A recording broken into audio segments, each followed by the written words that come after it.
In Marriage and Money, tips to selling a family business. With us now is Jim Uren, the CFP with Phase 3 Advisory Services. What are the challenges of selling a business if it was owned by a husband or wife and that spouse passes away? Yeah, good question. So the first challenge is obviously selling a business while grieving.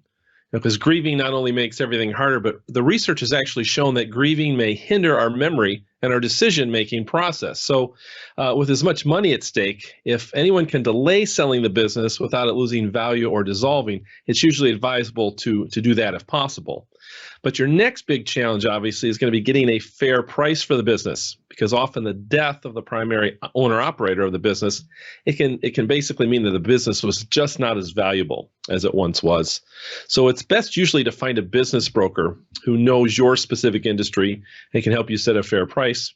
And really the third big challenge that we see is needing to minimize a tax bill once the business is sold.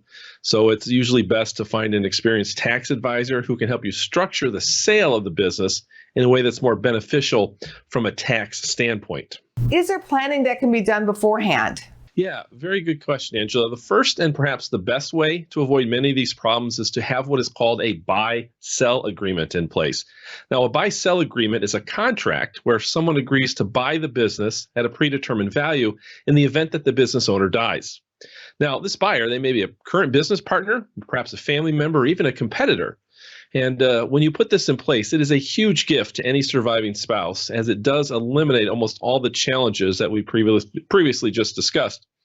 However, if you're unable to set up a buy and sell agreement, your best next option is usually just a good old-fashioned life insurance policy, because sometimes a business just has no real value separate from the person who owns the business and operates it.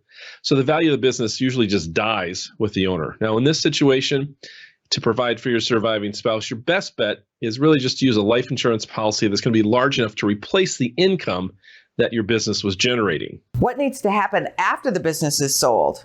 It's really important that the surviving spouse take a close assessment of his or her remaining financial assets and future financial needs so that they can make decisions as regarding to their lifestyle and their career choices, etc. Now, it's also true that tax brackets often change after the death of a spouse. So effective tax planning may be required, and it may require a change in the tax planning strategies that are currently being used. It may you may need to do the opposite of what you're doing. And of course, a review should be done of all business and government related benefits, because some benefits may go away at death or even just change, such as health insurance, whereas some benefits may kick in at death, such as a Social Security benefit or an employer pension.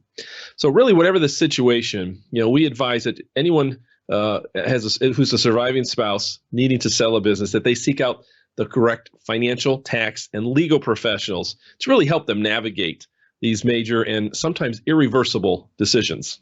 Thank you very much for all of this great information. Great. Thank you very much. Go to businessfirstam.com for where to see our show on TV.